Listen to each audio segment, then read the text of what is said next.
Hello and welcome back to the Movie Memo Recaps. Today we are going to recap a 2016 movie called Eliminators starring Scott Adkins. Please be advised that there might be spoilers ahead. The narrative begins with a security guard working at a bank in London. He is a former American federal agent. However, due to circumstances, he was placed in the witness protection program, which required him to resign his previous position, alter his real name, and relocate from America to London. Martin Parker is his true name. He changed his name to Thomas Mackenzie while residing in London. Thomas is now living alone with his 8-year-old daughter Carly. Thomas's morning routine is as normal, similar to that of any other father. He gets his kid up in the morning and drives her to school and then leaves for work. He spends a lot of time at the security post reading magazines and watching CCTV footage at work. He returns home in the afternoon and puts his daughter to bed. He walks into the dining area one night but becomes suspicious after seeing a signal from his security lights. He rushes out the door to investigate the problem. However, as soon as he opens the door, some masked men barge in and attack him with baseball bats. Fights erupt from the living area to the dining room, where Thomas confronts the 3 robbers who overpower him and knock him unconscious. Thomas snaps out of his trance not long after. He instantly asks the 3 thieves who had just ganged up on him why they had attacked him. Finally, one robber removes his mask and informs Thomas that they want their cocaine bundle at his house. Thomas, who has no knowledge of the cocaine shipment they are seeking for, responds that they may have arrived at the incorrect address. The 3 robbers do not instantly believe him and threaten to kill Carly. Then Thomas requests them to look up his address on his house's electricity bill. Finally, the 3 robbers understand they have arrived at the incorrect address. The robber who had removed his mask is startled. The thief, however, is confident that Thomas would report him to the police station because he had already removed his mask. As a result, the robber resolves to murder Thomas. As the situation worsens, Thomas steals a revolver from one of the masked thieves waiting nearby and dispatches them all with his abilities. After things have cooled down, Thomas plans to call the police and report the attack at his house. He faints again while on a call due to the tremendous blows he got during the attack. Thomas is in the hospital the next day with one of his hands tied to the side of the bed. Soon after, a detective inspector named Quinn arrives and informs him that he has been arrested for the murder of 3 foreign men in his home. Thomas is stunned by the charges and claims he killed the 3 thieves in self-defense. Quinn also claims that Thomas could not be identified, indicating that he is an unlawful resident. He inquires about Carly, and Quinn assures him that she is being monitored by Child Social Services. While watching TV in the evening, Thomas discovers a news broadcast with his real name and a photo of himself. The news show also discusses his background before moving to London. Later, a female nurse enters his treatment room and hands him a phone stating his lawyer is on the other end of the queue. Ray Monroe, an old buddy of Thomas's federal agency, turns out to be the culprit. Ray informs him that he is on his way to London and will visit him at the hospital in 2 hours. Ray informs him that he will be obliged to expose Thomas's true name to the London police in order for him to be released. Thomas borrows a pen and paper in order to write down Ray's phone number. Then he drops the pen on purpose and steals a clip from the board. When the nurse and guard leave, he easily breaks his handcuffs with the clip.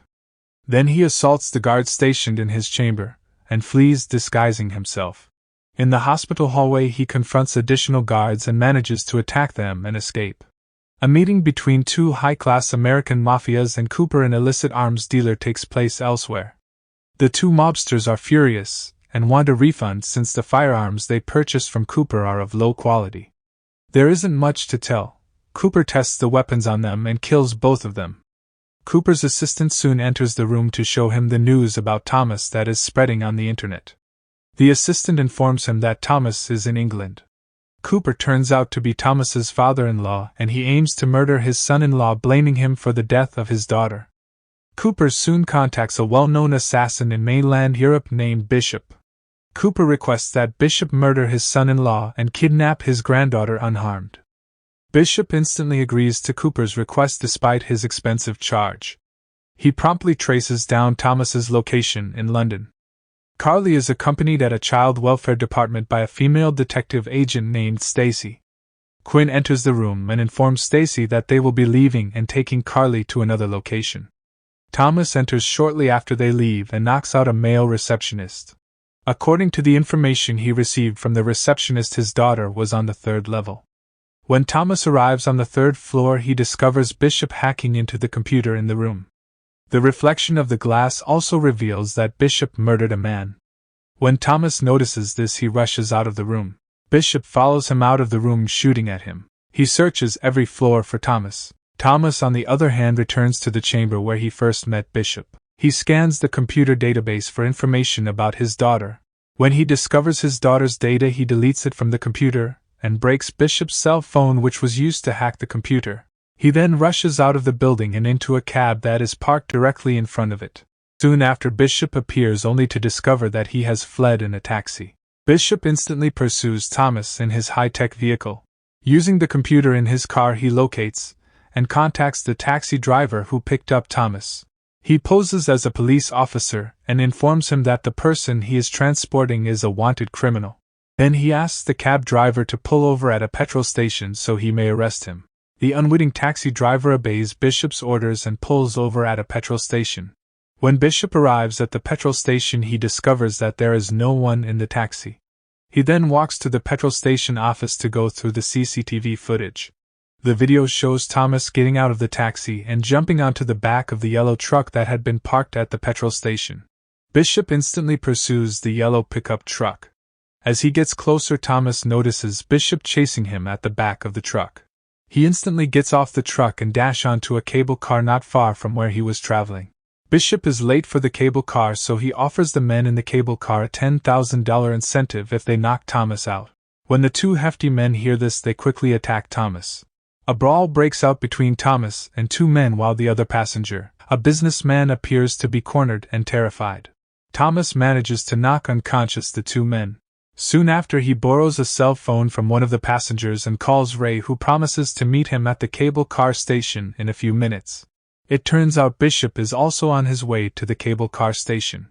Upon reaching, Bishop shoots at Thomas as he flees down the street. When he moves out, fortunately, Ray comes just in time and Thomas dashes into his car. Ray realizes that Thomas is hurt by Bishop's gunfire while in the car. He then transports Thomas to a secure location and treats his gunshot wound. While at the safe house, Ray's supervisor calls to alert him that the guy targeting Thomas is named Bishop, a former military man turned dangerous assassin.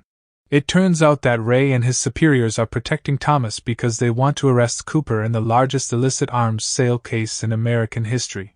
On the other hand, Bishop continues to use his car's advanced computer to track down Thomas and Ray. He uses the GPS mounted in the car to track Ray's vehicle. He rushes to the flat where Thomas and Ray are hiding. As Thomas and Ray prepare to leave to hunt for Carly, they are stopped in the corridor of the flat by Bishop, who emerges from the lift and fires at them. They manage to return to their room by hiding behind the doors in the apartment's corridor. They then take a weapon stockpile to assault Bishop. When Bishop fires his gun at them repeatedly, a gunfight is unavoidable and Ray is hurt as a result of Bishop's shot. Thomas rushes Ray to the car and the two leave the flat. Ray unfortunately cannot be saved as he bleeds and dies in the car while they flee the flat. Meanwhile, Bishop pursues their vehicle and eventually locates it parked in the aisle. When he goes down and inspects it, he only finds Ray's body in the car with no sign of Thomas. Then he goes back to his car, but upon sitting inside he notices Thomas in the rearview mirror with a gun pointed at him and tells him to keep driving to a port. When Bishop arrives at the dock, he is roped to a wooden post. Thomas requests that he call Cooper and inform him that he murdered Thomas and kidnapped Carly. However, during the discussions, Bishop manages to untie the ropes with a little knife secreted in his glove. The conflict erupts once more.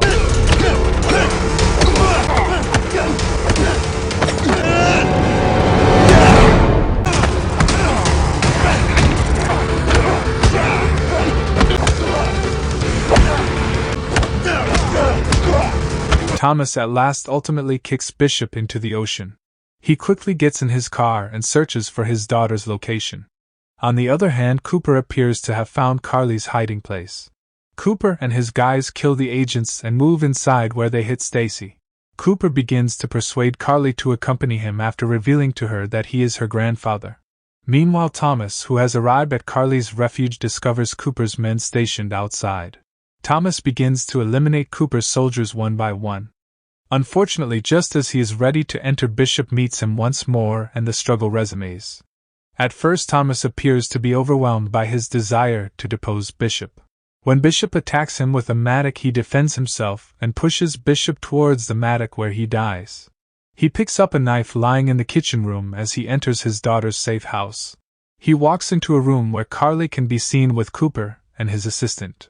Thomas demands Cooper to let Carly go, pointing a gun at him. Cooper's aide then pulls out a gun and points it towards Thomas. Cooper instantly rises up and requests that Thomas puts his gun down.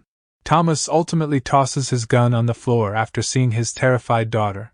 Surprisingly, Cooper and his female aide both point their weapons at him. Thomas throws the knife he took from the kitchen, then jumps to fetch his revolver and fires back at Cooper's aide in a quick movement. It is then revealed that the knife he threw struck Cooper in the chest, killing him. Similarly, his assistant is killed in the firefight with Thomas. Carly rushes up to her father and embraces him, bringing the movie to the end. Thanks for watching. If you are new, don't forget to subscribe for more of these recaps. Until next time, have a nice day.